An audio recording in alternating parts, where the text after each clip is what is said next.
Hey everyone, welcome to MtF Story.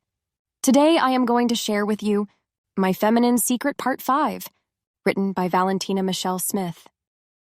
I took care of Mother Nature in the stall and went to the sink to wash my hands and check my makeup.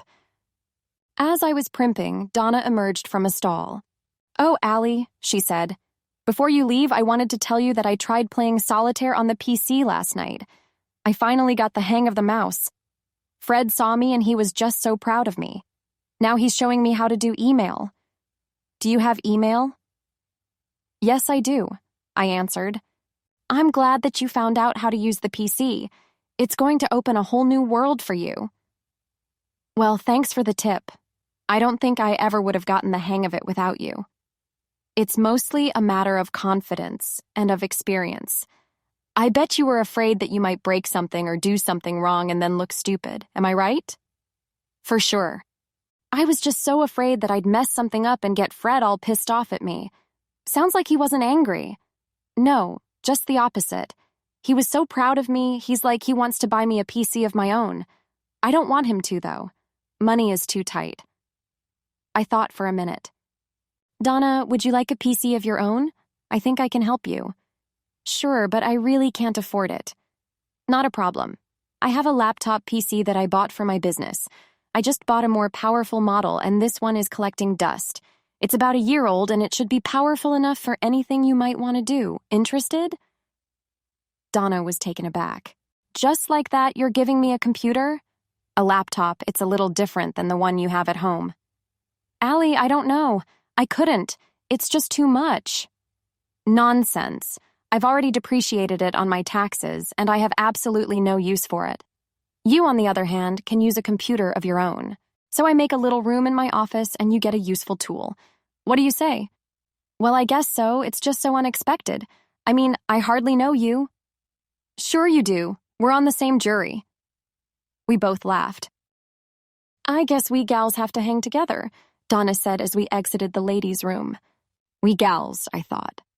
I'm being accepted as a woman by other women. It felt good. Then my cautionary instincts kicked in. I was making friends with this lady when I knew perfectly well that I couldn't keep in touch after the trial. For one thing, she thinks I'm my girlfriend. Feminine camaraderie was overwhelming my normally careful common sense.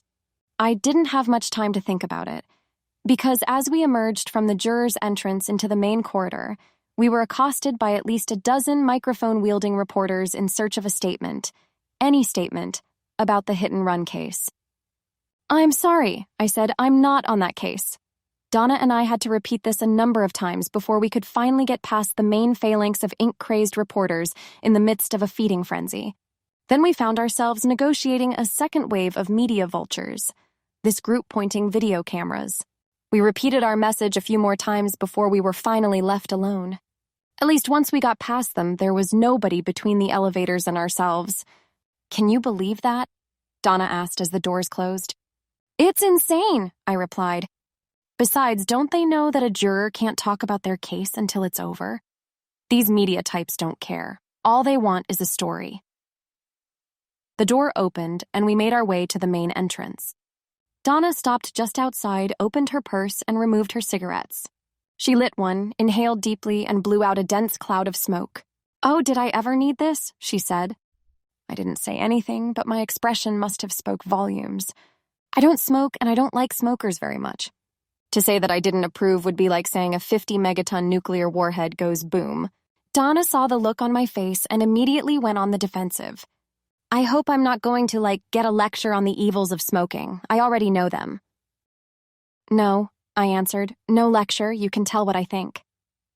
"You might not believe this," Donna said, "but I've really been cutting down. This was only the second cigarette I've had all day." "I notice you didn't smoke at lunchtime," I said. "Yeah, I never really liked smoking when I eat. I don't really like the smell of smoke." "Well," I said, offering an olive branch of sorts, "the fact that you are cutting down shows that you're on the right track. The next step is to cut it out completely." "I'm going to," she said. "As soon as this trial is over, I'm going on the patch. Fred and I stopped smoking in the house when our kids were born. He quit a few months ago, and he keeps telling me to give it up. but I haven't been able to. I guess I'm just like a weak person. I disagree, I said. You've been raising a family on a limited income. How is that weak? Donna, you're a lot stronger than you give yourself credit for. She took one last puff and stubbed out her cigarette. Do you really think so? For sure, I said, mimicking her Valley Girl voice. She laughed. We both crossed Main Street to the garage and found our cars. We said goodbye and drove home. It was good to be home. My high heels were killing me, and I couldn't wait to get out of my bra. I had new empathy for what Allie had to go through on a regular basis. The mail was our normal mix of advertisements and bills. I sorted the important stuff out for immediate attention and set the bills aside to take care of. I decided to take a shower and get changed into boy mode. The only thing feminine about my appearance would be my nails, which were still long and polished. Now dressed comfortably in my faded jeans and a t-shirt, I went to my office to locate the laptop I had promised to Donna. I started by backing up any data files I might need onto my server. Then I reformatted the drive and reinstalled the operating system. I also loaded up a copy of MS Office and a few other software packages I had bought for it. I ran some diagnostics to make sure all was functioning and tested the modem. The laptop was in fine shape and ready for Donna to use. I shut it off and put it into its carrying case with its power supply and other cables. I also included a mouse so that Donna would not have to master the touchpad right away. I had checked my email and taken care of business when I got a call from Jack. Hey, Paul, it looks like you made the evening news. What are you talking about? I asked him. I just saw you coming out of the jury room on TV. I must say you look good on television, or should I say Cindy looks good. I switched on the news and saw the tape of myself emerging from the juror's entrance just to the side of the courtroom. I had to admit I looked good, but I really didn't want my face shown all over the Delaware Valley. Oh, great, I said to Jack. Those vultures will be hanging around all week because of the hit-and-run case. Are you on that jury? Jack asked. No, I'm on a civil case. I'm in the jury room next door to the hit-and-run. I can't really talk about it. Understood, Paul. I just thought you should know that there's a staircase that will take you to the second floor. It's just past the judge's chambers. That will let you get past the paparazzi without being caught on camera. Thanks, Jack. I owe you one. Listen, Paul, I have to be in court tomorrow. Would you like to meet for lunch? Well, the other girls and I have a lunch posse going. Would you like to tag along? Other girls? Damn, I wish I had the balls to do what you're doing. I better not. I might slip and call you Cindy. Or Paul, which would really ruin things. I guess you're right.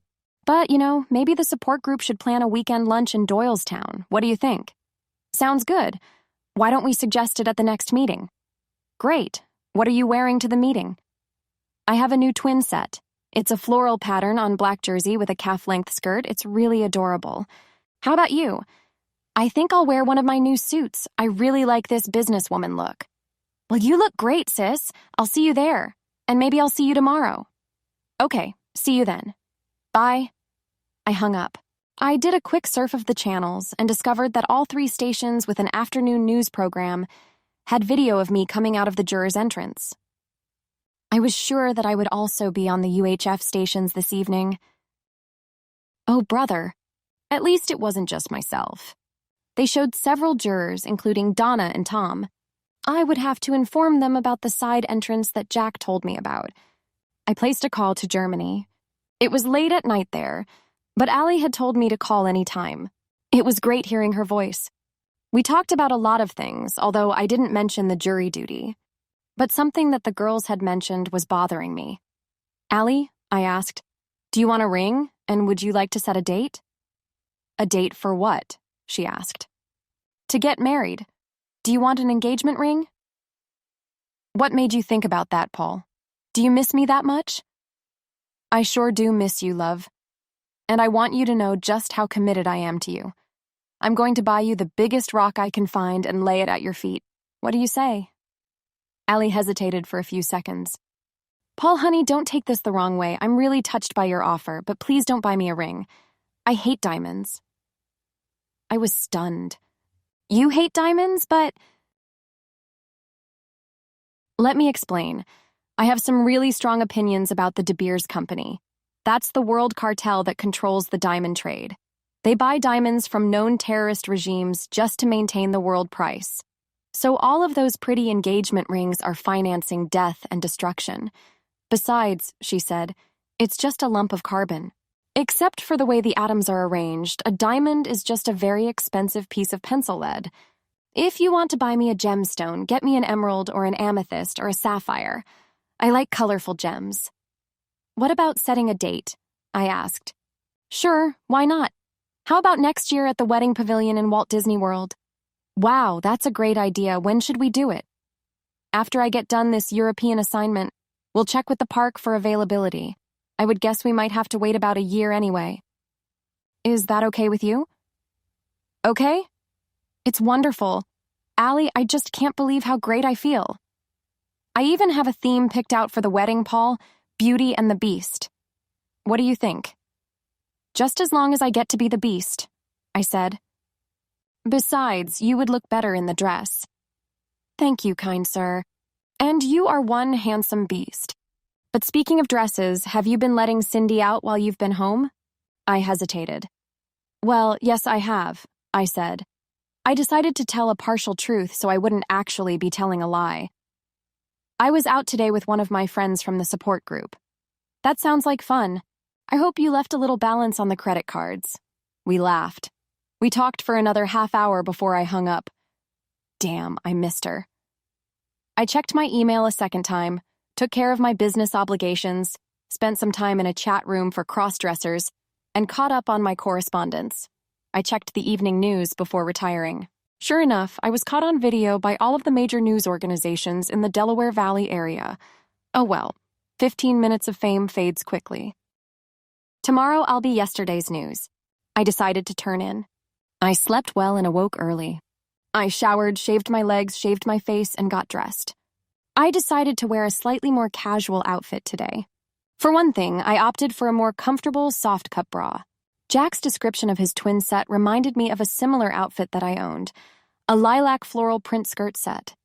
The top was a jacket with a mock shell, and the skirt came down to about mid-calf. The long skirt let me get away with knee-high hose, which was a welcome break from the pantyhose. To complete my outfit, I wore matching pumps. I still used the Prescriptives makeup and discovered that the colors went well with my outfit. I stopped at the pastry shop to pick up some muffins and croissants for the jurors. The counter clerk, a young fellow of about 18, eyed me up appreciatively as I made my selection, so I knew that the outfit worked. I didn't wink at him or otherwise flirt, but I smiled in a friendly way. It feels good to be so convincing. I had quite a burden as I walked from the parking lot to the courthouse. My organizer purse and the laptop were slung over my shoulders, and I carried the pastries in my hands. I was grateful for the crosswalk and the automatic doors that let me get inside without too much fuss. I found the side entrance on the second floor and made my way up to the jury room. Some of my fellow jurors, including Donna, had already arrived. I opened up the laptop and showed Donna how to turn it on and use the software. She had an intuitive grasp of the Windows interface, which made teaching her a lot easier. The jurors started arriving. Tom had brought coffee from the local Starbucks and made sure I got a cup, for which I thanked him profusely. Margie brought some homemade cookies. Barbara brought a Jewish apple cake that was really delicious. But the best treat came from Nick, who treated us to some Philly soft pretzels. This jury ate well. I noticed that Donna was wearing a skirt today. It was a turquoise broomstick skirt with a belt. She wore this with a white peasant top and a white sweater. I noticed that she was also wearing flat-heeled white sandals. It was a very nice outfit, and I complimented her on it. The tip staff peeked in once more to let us know that the court was ready for us. We filed in and took our seats. The judge wished us all a good morning. The plaintiff's attorney called another witness, the plaintiff's second dentist. She asked him how the plaintiff had come to consult him and the treatment he received. The dentist explained that the plaintiff complained of excruciating sensitivity to cold and hot liquid, and just about any solid food. The dentist examined the plaintiff's teeth and discovered severe decay and bone loss under the gums. The plaintiff's teeth were beyond saving and required extraction. The plaintiff's lawyer set up an easel and displayed a photo of somebody's mouth. His lips were pulled back to expose the teeth and gums. It was not pretty. There was severe decay along the base of each tooth, and the gums were red and sore. The lawyer had the dentist identify the photos as the plaintiff's mouth and explain just what the picture showed. The dentist described the severe infection and decay. More photos were displayed of the plaintiff's x-rays showing severe and extensive bone loss. Finally, the lawyer asked the dentist whether gum flap surgery could have caused this extensive disease. "In my opinion," said the dentist, "the condition of this man's mouth was the direct result of gum flap surgery." Snappy Dresser rose to cross-examine. He questioned the dentist's education and experience, trying to cast doubt on his expertise to make such a statement. He questioned the dentist's motives in extracting the teeth. Snappy Dresser turned out to be a fairly good lawyer on the attack. By the end of his cross, the dentist was sweating. Now it was Bad Suit's turn. He produced a number of documents signed by the plaintiff, warning him of the risks associated with gum flap surgery. Were these fair and accurate warnings? One of the documents he produced was a course of home treatment to be followed by the plaintiff. Was it not true that failure to follow this regimen could result in the sort of extensive disease the plaintiff had? Wasn't it true that improper home care was the major reason the plaintiff's teeth had deteriorated? And finally, was it not true that he, the dentist, was being paid for his appearance in court today? Bad Suit might not have had the style of the other two attorneys, but he made his points well. The next witness called was a professor from one of the local dental schools. I think it was Temple, but I'm not totally sure. The plaintiff's lawyer asked him a number of questions about his expertise in the field of periodontics, after which she offered him to the court as an expert witness. Snappy Dresser asked a few questions and then said he had no objections. Bad Suit had no questions. This part was really boring. The plaintiff's attorney asked the professor a lot of really technical questions about periodontics and gum flap surgery. I found my attention drifting. I looked over at the judge, who seemed to be trying to stay awake. I noticed that all of the lawyers were taking notes on those yellow pads. I looked over at the tipstaff, who was smiling as he stifled a yawn. He looked at me and shrugged. I guess he had been through this before. After many long questions, punctuated with a couple of objections and one sidebar, the judge called a recess for lunch. We all filed out, tired of the tedium and ready to eat. We decided on Chong's Garden, a Chinese restaurant on Main Street just north of State Street. We all walked down, enjoying the spring day. I ordered General Tissot's chicken, egg drop soup, and jasmine tea. Donna had pepper steak and wonton soup. Nora ordered fried rice and no soup. Margie got a sampler platter, and Barbara ordered mushu pork. I kidded her about Chinese fajitas, which she laughed at. We didn't talk much about the case except that the expert stuff was boring. I noticed that Bad Suit seemed to have a better fitting coat today, but he still needed help with his ties. Margie noticed that the spit strand was thankfully absent today. Nora made a comment about Snappy Dresser's butt that made us all giggle. It's funny, I thought to myself, but I don't think I would have even noticed his butt last week. And in all honesty, I didn't pay it much attention now. It just didn't do anything for me. We finished lunch and took a walk down State Street where we found a music store. I just love browsing in music or bookstores, so I didn't need much coaxing to walk in. The store was just loaded with recordings of music from the 60s and 70s, and they were on CD. I looked through the racks and found the first Hot Tuna album with 5 bonus tracks. What a find! A little more searching uncovered Spirits, The Family That Plays Together, also with bonus tracks. I kept looking and discovered yet another classic rock album, The Who Sell Out, and this had extra tracks included from the recording session masters. I was ecstatic. I looked around and saw that Nora had found a very hard-to-find copy of the Monkees soundtrack from their movie Head. Are you a Monkees fan, Nora? I asked.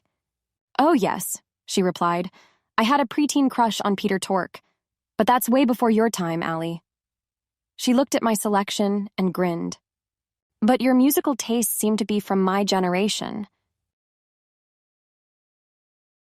Well, I have to admit I like some of the music from that era, I said. I started listening when I heard so many of the groups from my generation do covers of the old stuff. Old stuff, Nora exclaimed. Now I really feel old. I guess I had better check into a retirement home when this trial's over. I could tell from her smile that Nora was just kidding me. Margie and Donna looked around a bit but didn't buy anything. Barbara picked up a CD of Tommy James and the Shondells' greatest hits. We all took our purchases up to the counter. "You really like the old stuff, don't you?" asked the clerk as rang up my order. "Yes, I do," I replied. "I'm really getting fond of the older music." "Yeah, me too," he said. "I started listening to the oldies a few months ago and now I can't get enough of it. Ever see any of these groups in concert?" "Not any of these groups," I answered. "But last month I caught Chicago. It was awesome." "I bet. Say, do you like the Beach Boys?" "Sure do." "Would you like to see their show in Philly next week? I have tickets." I was taken aback. The music store clerk was trying to pick me up. "That's sweet of you to offer, but I'm already in a relationship." "Sorry." That's it for today. Hope you have enjoyed it. If you do, then be sure to subscribe for more story like this. See ya.